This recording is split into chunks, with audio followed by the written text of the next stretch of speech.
coach here. Coach Sam, Tony. Tony on the right.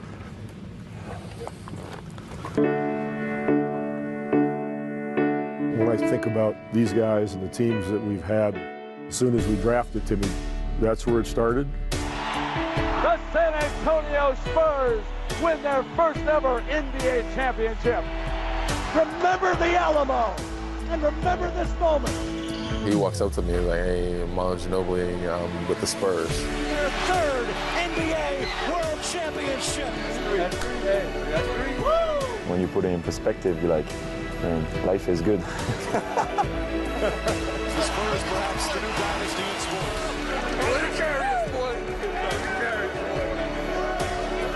It was so satisfying. The Spurs have captured their 5th NBA championship. We found a way to win and all do it together. You guys genuinely enjoy being with each other as much as playing with each other. That is T-E-A-F-T.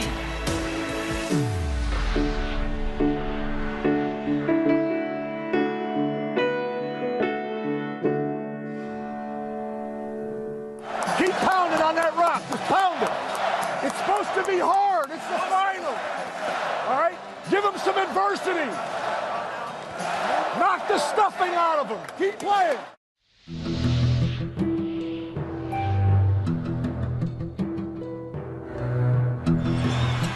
Three-point game, 19.4. So Miami needs a good 3. They've got time to set it up. James catches, puts up a 3. Won't go. Rebound, Bosh. I guess the obvious word is disappointing. Ray Allen, a 3 from the corner. We were a few seconds away from winning the championship. Back to Allen, the long shot. And we let it go. Allen from downtown. You know, losing like that when everything was ready to raise the trophy and celebrate, and losing it like that and seeing our faces devastated, that was so painful. In my head, I was remembering every turnover, the last few plays, the rebound, the shot. Worst loss ever.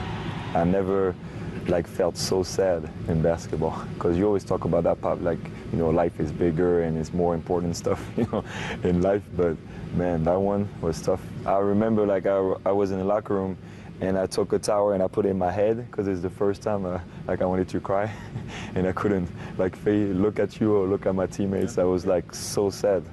And you were talking and I was listening to you, but I had my towel and I was I couldn't believe what just happened. I was it's so cruel what the basketball gods are doing right now.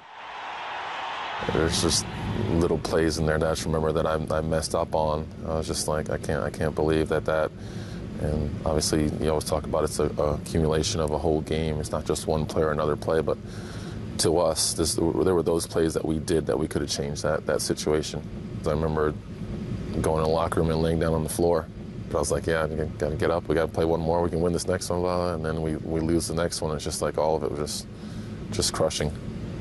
We let each other down. I wasn't feeling bad for myself because I struggled only, but I also felt bad because I disappointed him and because I disappointed you, and I really couldn't look at you in the face after that game. We all lived with it, thought about it every day. There wasn't one day would go by and we'd be at dinner or something and somebody would mention it. And I'd say, I almost went the whole day, and you have to bring that up.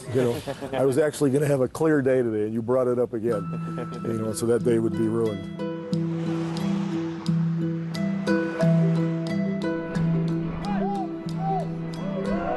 The season's starting now.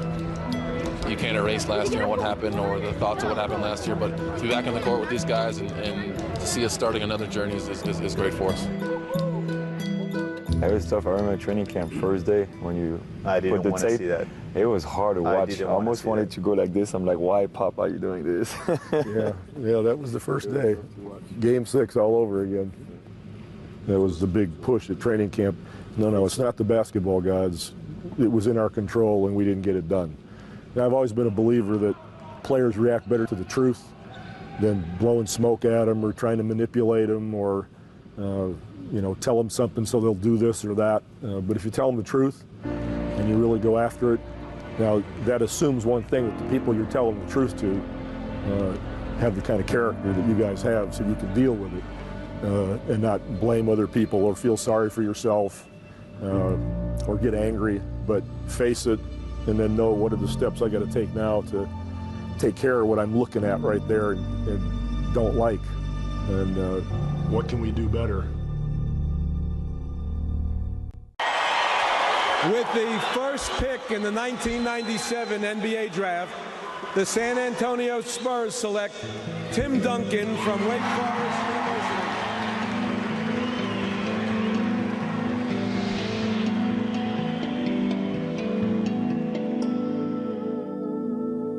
As soon as we drafted him, as if it was a tough choice, we took a lot of phone calls. People would call and say, hey, we'll give you a second, just pick anybody on our team, will you? And I said, yeah, okay, thank you. Pop, here's Tim. Okay. So, Pop, all I've heard from since I've gotten here was that you're going to trade me. That's all I've heard for the last 20 minutes. But as soon as we drafted him, I went down to St. Croix. And we just spent, whatever, I can't even remember now, 4 or 5 days together. And we just go down to the beach and we go swim. I wanted to know who he was. And he probably wanted to know who I was, too. I'd watch him swim. I'd go, my gosh, if he's as good a basketball player as he is a swimmer, this is going to be pretty cool. TD, I was going to ask you, what were your expectations about yourself when you got selected? I didn't know what to expect in the NBA. I didn't know if I was going to be good or average or bad or what it was. Right after I get drafted, Poppy's like, there's summer camp. Do you want to go play? And I was like, hell yeah, I want to play. Of course, I want to get out there and get as much experience as possible. And I show up for that, and I sucked. Really? I was awful. In Summer League? Yeah, I was bad. I have an Ostertag story to prove it. I was bad. First of all, the #1 draft pick doesn't often go to the summer league. So I knew we had somebody with character. And one of the first times down the court, Timmy went to get a shot, and Ostertag sent it like in the 10th row. And what was really cool about it, Timmy no expression whatsoever. That's just what happened. He went down to the other end, and Ostertag comes across and he sends his up into like the 10th row. And didn't change his expression at all. You guys know how I love that. Yeah. So I knew that we had somebody that was a hell of an athlete, that had character, that wasn't going to be beating his chest and doing all that silly stuff. Now he came to training camp, and David Robinson watched him play. And about the second practice, the whole offense changed. David was now in the dunker spot, and Timmy was on the block catching the ball, and David never even said a word. It could be, his team now, and it's a great chance for him to do it. It's, training camp, it's time to come in here and really establish yourself. And everybody would always ask him, what did you do to David? What did you say to David to buy this? This new kid comes in, and all of a sudden David's not getting all his touches. And I just told the truth. Nothing. Never said a word to David. And Timmy just grew and grew from there. The San Antonio Spurs win their first ever NBA championship. Tony, when you got here, did you know right away that you could win? Or you were like, I don't know what's going on? I don't know anything, dude. Yes, I did. You know we could win. Yes, I did. I watched the NBA a lot when I was in France. I wake up at 3 in the morning, and my little brother, his favorite player was David Robinson, because he didn't want to be a Bulls fan, because me and TJ, we were Bulls fans, so he was a Spurs fan, and he loved David, and David came to France, and we went to see him play, and he hugged me with my brother like this. We always watch the Spurs on TV because of him. So I saw the 99 when he won the championship and stuff like that, so when I got drafted, I was like, man, life is funny. Yeah, people! Comment allez-vous? Ça va bien. Ça va bien. How long before we gave him the ball and said, you're the point guard? Oh, 5 games. 5 games. My rookie year. Oh, that's scary. I was scared. I was scared when you told me you starting because I knew TD was very close with Antonio Daniels. And I was like, man, Pop's doing this after 5 games. Timmy's going to hate me. He's never going to talk to me. He looked at me with a raised eyebrow like, are you serious? What are you doing? I was scared of how he was going to react. Like, I felt like I was ready and I was ready to take the challenge, but I was worried of how he was going to react. And I don't know if you remember that Pop Ben was like, are you sure Timmy is okay with it? Like, I don't know if you remember that. I was like, you sure he gave the blessing? Because Timmy will be fine. Yeah. Timmy will be fine. He'll figure it out. He allows that kind of stuff to happen. I help you, you help me, you know? No? We got it. It don't work like that? We work the right way. We work together. You're the point guard. You do the setup. Could you tell he had something in him first season? Or not really? No, I mean, he was a little skinny kid. He was fast. He could score. I don't know if he could be a point guard. Timmy, right side.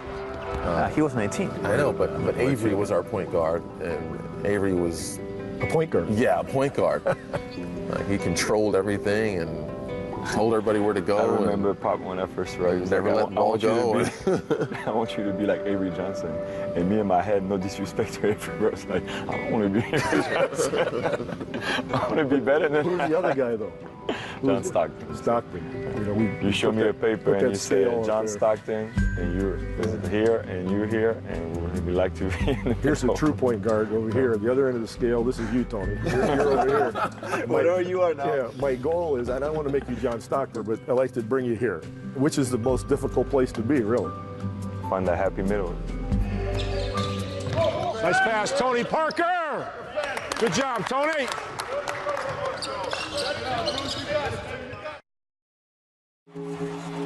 Thanks for pushing me. Oh my God. Oh my God. That's what it's a crazy feeling. That's what it's about, baby, right? Yes. You earned it. You earned it. Kawhi Leonard, the fans of San Antonio know how great you are, and now the whole world does.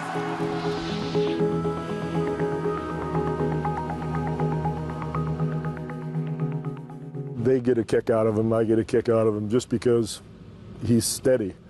And by steady, I mean he doesn't speak ever. All day, all practice, he just plays. And he's been so humble, you can see the emotion. Everybody loved him getting the MVP trophy.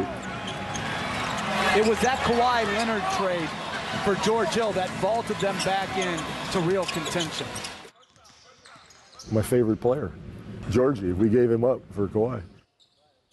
I wasn't very happy that we traded George. George was a big part of us, and we all loved him so much. I don't know, you guys thought we were crazy. A rookie? We worked out with him together, and I said, like, can we give up Georgie for him? Yeah, all right, well, maybe they saw something. But you said the same thing when Manu came. I said, Timmy, you're going to really like this guy. Yeah, we'll see. We'll see. Hey. I'm anxious to see what the guys we've added can do. Manu Ginobili, supposedly he's a great find. He's the best player in Europe, supposedly. I'd seen Manu in the summer. He walks up to me, he's like, hey, Manu Ginobili, I'm with the Spurs. Like, no, you're not. I assumed he was another one of the experiments? Yeah, experiments that I would never meet. They've added the Argentine player, Nanu. Look at this Ginobili. Manu, he was an uncommon competitor, you know, when he arrived, and already very accomplished. You may recall him from this past summer when he led the Argentinian national basketball team at the World Basketball Championships that beat the USA. I didn't think he was going to be in awe of the NBA or anything like that. Everybody knew who Manu was. He was the best player overseas. So I was just excited to get him here. Duncan's got it deep against Walker. Ginobili on the cut. Ginobili on the reverse layup is good. Nice play. First basket in the NBA for the rookie. I knew ahead of time that there would be some basketball played that would both amaze me and frustrate me. at the same time. I was not sure if it was going to work out between you two. Yeah, I was not sure. either. Like the rookie year. I wasn't either. Because did you see the shots he would take? Ginobili, he will throw it up from backcourt. Oh, Ginobili banks it! We liked his competitiveness. We didn't know that every play was going to be a home run. Ginobili again behind the back on the break. Ginobili, if that goes. How many times have we gotten yelled at for stuff that he's done? That he's done? Yeah, oh, we're on the bench sitting there, and he does something. He comes down to us and yells at us for it. Did you see what he just did? I don't. Go talk to him. Yeah, you guys go talk to him. I'm tired of talking to him. You guys go do it. He's your teammate. I can't do it all. I want to see if you can get as many shots up in the same minutes as he can. That's your goal. Okay. Yeah. I think he's got like 4 or 5 already. Remember, first year you were here, when we practiced, you'd have to play against Bruce a lot. And Bruce used to beat the absolute crap out of you. That's where I kind of started believing or started seeing that he had something, that he was as good as advertised, because Bruce would go at him and beat him up and try to slow him down, and he played through all of it. That's exactly He played through all of it. Not that I didn't understand it, but it frustrated me, like saying, what the hell, he's my teammate. Yeah. So he challenged me, and it was funny. It made me better. Beat the crap out of you. First play of the game. Tony, you're in charge. All right, who's in charge? Who's in charge? Okay. You're in charge. Don't listen to Manu. In your case, there was no competitor. So you know who was your Bruce? Who was my Bruce? I was. Oh, yeah. You always went, Pop, you're on me. I was your Bruce. There was nobody for you to compete against. Tony, what are you doing? No, I didn't. I said the same group that was on the floor. Listening is important. It was brutal. I've never seen anyone yelled at as much as felt bad for you. I really did. It made me a better player, that's for sure. I sat behind you in the film room, just give you one of these every once in a while. You'll be all right, kid. Manu, what did you just tell him to do? And what did I tell the team we're in to start the quarter? That's your problem.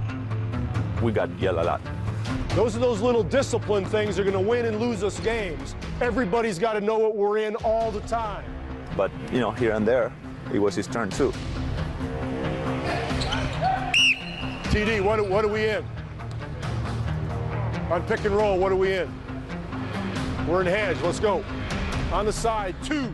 If you see that and him just, taking it and not going back at him because he was the franchise player, I said, okay, if he takes it out, I can take it too. Imagine some new guy and it's his first year in the program and it's his first film session or the first time out of the first game and I'm saying, Timmy, you going to rebound tonight or what? You going to maybe get 1 rebound? What are we going to do here? And that young kid's wondering, oh my gosh, did he really say that to Tim Duncan? I got the easiest job in the NBA because you guys allow it to be said the way it should be said. Look at it. Hold up. That's too slow. Let's do it again. I don't see anybody sprinting. He makes your role very clear at every That's what I was point. Saying. He defines everybody's role. He sticks them right in the slot. So and then you have to fight your way out of that role. Manu! Get back! You, as I said, he never got a mold for you. Just fought him the whole time. If Timmy turns and faces, you have to leave. Remember? If he's posting, you can stay or go corner. But if he turns and faces, you have to leave. Yeah, you did. You were tough. When you drove... That he's not going to double team. He's like... At some point in that first year or 2 years or third year or whatever it might have been, I said, why do you do that? Why? What are you? He goes, my mom, this is what I do. And from that day on, we pretty much let him do what he does. He wants to do it, we'll let him go. There's Ginobili. Around O'Neal. What a move by Manu Ginobili. So he taught me to be a little bit more patient, to widen my horizons, think out of the box a little bit more. And it was great. Keep shooting. Keep shooting it, follow through. Be brave, be aggressive. Just couldn't be more happy for the guys, and especially for David, because he had just an awesome game to end his career, and that's pretty special. And there's some guys, though, that are uncoachable. You know, you just saw one of them right there. The guy, big guy, just walked by. He's uncoachable. He just wants to do whatever he wants to do on the court.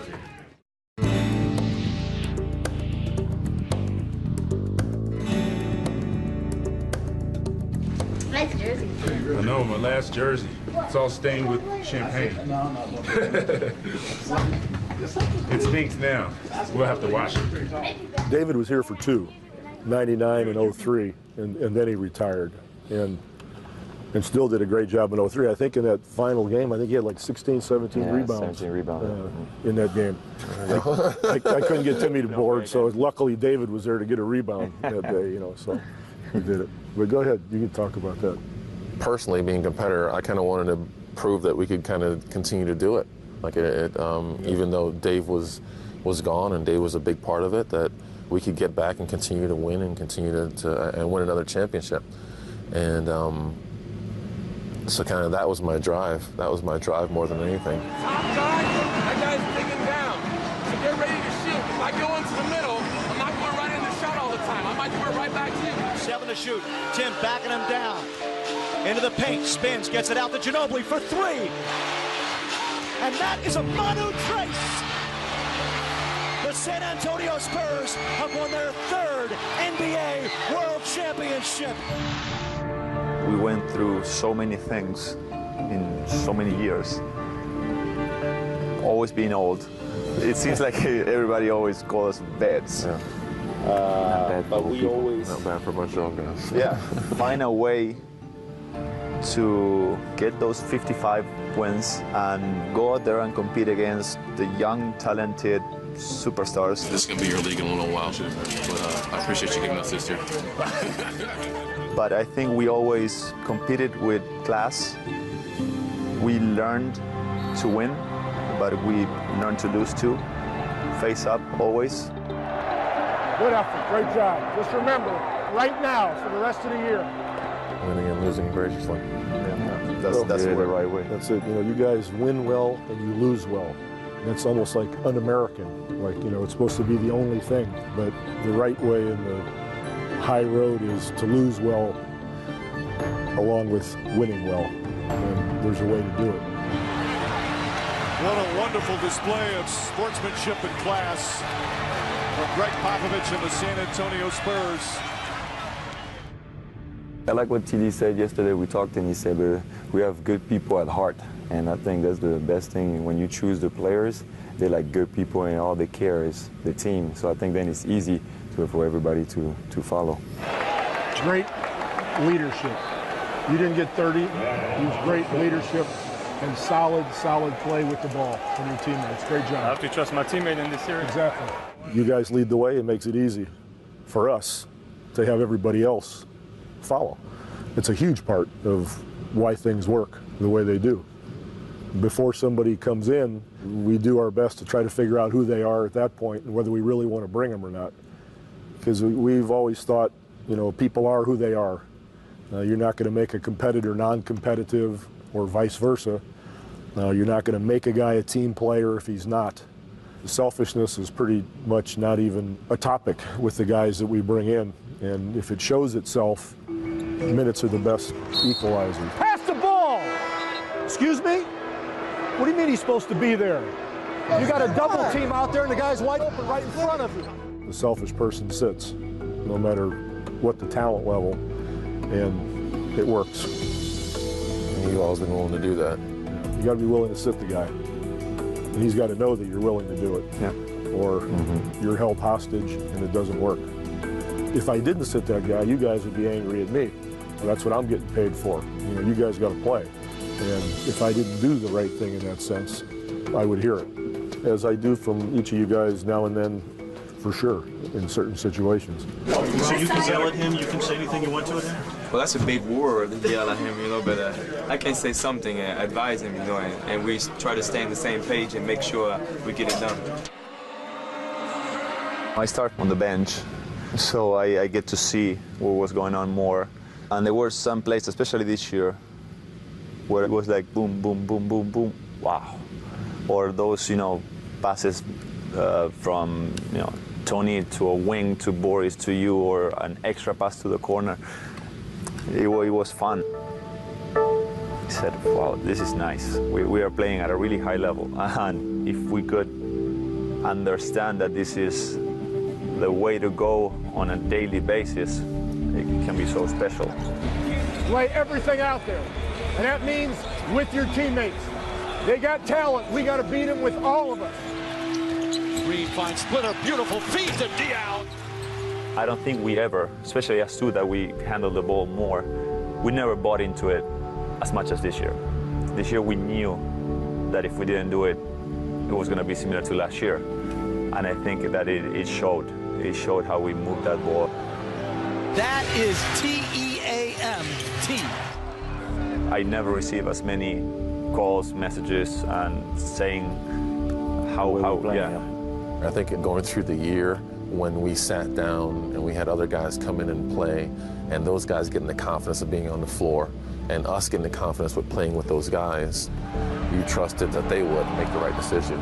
But we do it by doing what we normally do. We have to do this together. Pop says it about you all the time. You're the ultimate competitor. You want to get it done, and you trust yourself above anybody else. So sometimes you take it upon yourself to get it done. Manu all the way in, left hand slam. We get to a situation like this where we got teammates where you trust that everybody's going to make the unselfish play and the right play. I think that's what translated into the end result. So many possessions with multiple passes. And everybody on their roster has scored. How much trust we put on everybody, and the fact that nobody played 30 minutes, that's it's a number, because it could have been 31. Yeah. the fact that it was 30 made it more popular. Yeah. But it's beyond that. The fact that everybody played, we got hurt, you missed 2 weeks, we kept winning. Missed. Missed. Did he go on vacation for 2 weeks? Yeah, well, sort of. We gave him a little rest. Pop says he was stressed out. Tony was bruised, and he had a tough couple of days. So he had boo-boos everywhere. His elbow hurt, and his leg hurt. And, I think the French Open was going on there. Cannes Film Festival. Good concentration, Tony. Keep following through. Everyone, don't let up. Rest of your life, everyone, follow through, follow through. Good concentration, Tony. Keep following through. Everyone, don't let up. Rest of your life, everyone, follow through, follow through. I would love to just play for as long as I can for Pop, because he is like a god, basically. You were so consistent this year. I'm trading Tim Duncan. We're trading Tim. Oh, really? Put that on there. Oh, you got to see He'll be traded by July 10th.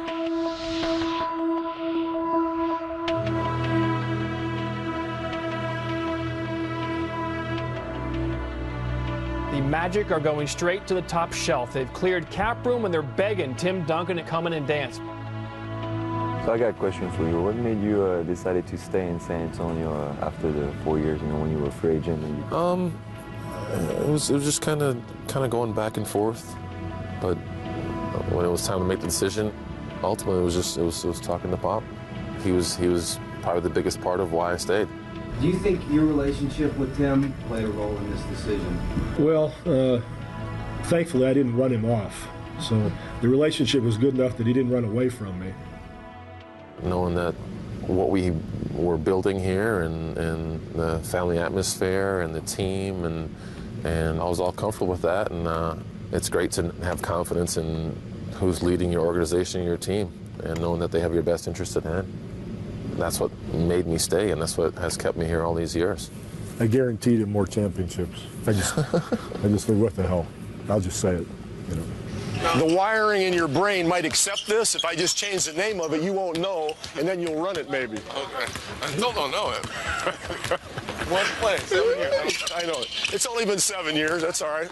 The 2 times I was free agent, I never even considered it, because one time I visited other teams, but I didn't wait for the offer even. Your defense and Bruce on the stretch perimeter, unbelievable. You watch it already? Me personally, those three, the main reasons why I stayed. Because we got good people, because we win, because we've got a great situation, and we got everybody focused on the same stuff. All those reasons. Timmy loves it. He's going to take the French passport to play with the French national team. His state doesn't win no more, so he can come with us and have a better chance. Until But you guys generally, I mean, you genuinely enjoy being with each other as much as playing with each other, and you care about each other, and that's not always the case. You know, you have to enjoy being on that bus, being on that airplane, you know, going to the hotel, game after game. The people you're with are important, and you guys care about each other. Manu Ginobili, his first All-Star game. He's a rock star, so it's nothing different to him. Camera's always on him. He's got the hair. He's got the media coverage. Not wet today. Oh, it's not wet today. He hasn't wet it down yet, so he's not. Please turn the camera off. Please turn the camera off. It's always been something I wonder about.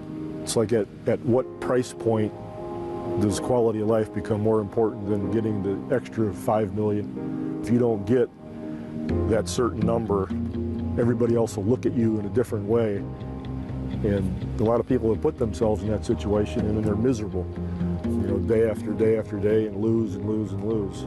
The cool part sometimes is hearing from ex-teammates that are like, "Oh, we miss what we had there," or we wish we never left, or wish we could come back, or I think that's a huge validation for us in our decisions to stay, and for what we have and what's here. I think we all valued our relationship. We all understood our roles. We never wanted more. I didn't care about starting or playing 35 minutes, the same as you didn't care about, you know, scoring 25 and... You think you could play 35 minutes a game? Not. I just wanted to make that clear. But maybe at 27, 28, I could have. Tim wanted to go back in the game. Look at Pop. No. Denying him. And I always joke that I've wrecked all your career stats because I always take you guys out in the fourth quarter, so your stats are going to be worse than other stars in the league. If you play the whole quarter, it'll be 29 minutes. And that's true. I have wrecked your stats. I apologize. But I'm fine. I didn't play for 3 days, Bob. I'm 29 years old. Get back out there. But what it does for the team is unbelievable, and I'm lucky that you guys allow that to happen. Because a lot of teams, the guys are not going to sit there and think, what do you want, I'm going to play 28 minutes? Are you kidding me? I want to play 39. But I don't have that problem because of you guys. So, pretty special. It's a great effort, great job. And all that matters is learn it from, because now, in the end of the year, we're going to improve a hell of a lot more than they are. You just keep this in your head and remember this feeling right now. Don't lose it. Bob, he's been like a father figure to me. He cares for us not only on a coaching level, but on a personal level. And to have someone like that in your corner, and that means a whole lot. We're going to do the one thing you said we're not going to do? Right, in the middle? Because it's hard to do. And I figure it makes you guys work on your hedges a little bit more. I'm a mean person. But I think contradictory. I don't know about me. We'll stick. We're blessed to have Bob, and I don't think anyone of us take it for granted, because we know it's special. Now, we got a game tomorrow, so you guys are going to lighten up on the press a little bit, right? You can't talk to those guys 24 hours a day, Tony. I don't care if they're from Paris or not, right? All they want is a story. You want to win basketball games, so you can spend some time on the game and not all those people. Like you, Pop. I'm just trying to be nice with You helped me becoming a better man on and off the court, and that's why I love being here, because you care about us, and it's not just about basketball. And it's very rare in our business to have somebody like that. When I talk to all the other guys around the league and in Europe, it just doesn't exist. You got as much talent as Tony Parker and myself? Yeah. Do we still have to do all this stuff? Yeah. Because it's a team thing, right? Tony. Some of us are more gifted than others. No, but it's a team thing, isn't it? Now it's more like I feel like a daddy, you know, to all these guys. And that's what makes what I do satisfying, because you can only get so much satisfaction out of the ball going through the hoop. There's got to be more. And because they are who they are and they let me get involved in their lives, it's a real joy for me because of that. That's what I was trying to do yesterday. You're being stubborn. You helped me though, 45 for 50. I helped you, baloney. This is the game. Help me. This is the kid out there. Sometimes, yeah, we have to remind him we're up by 20. We have to remind him sometimes that that we won a couple games in a row. That our record is 52, 10. You know, give us a break. But I'm sorry that we lost. I apologize for doing that, but I think that's that passion, that fire that keeps us all driven. So we don't question it too much. And then I feel guilty after I get on you. My wife will say, or I'll say, how did practice go? Or I heard this, or, you know, somebody said this. What did you do? And I said, well, you know, I sort of got on something. What did you say to him? Did you apologize? You know, that kind of stuff. Little dissension from the boys, but that's all right. We can handle a little dissension. Little dissension is good. Don't hit the coaches. Leave the coaches alone. Okay, here's the deal. I'm so proud of you guys for playing for 48 minutes every game throughout the entire playoff. I mean, you earned this. You deserve it. Really happy for you. But there's a couple things I got to say. Number one, we're going to practice some next week because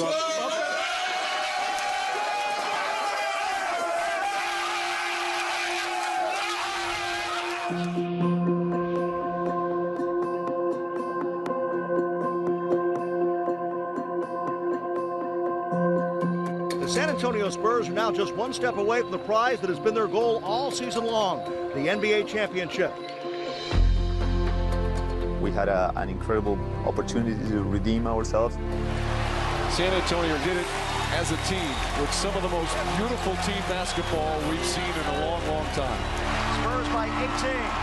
Everybody on their feet at the AT&T Center. I remember the moment where we got that lead and we said, well, this is ours, and with the same group.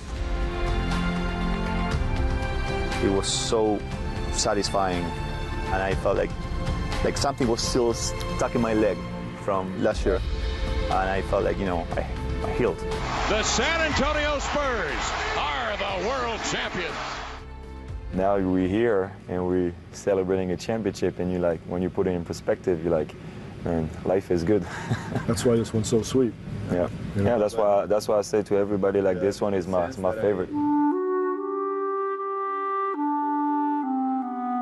Come full circle in a year, and we get to do it at home. We get to do it in front of our families.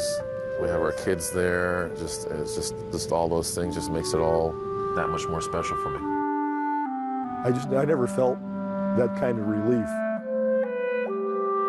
It was such a relief because that was such a burden to carry all year long. All of us, you know, felt that same burden because we had let it slip away last year.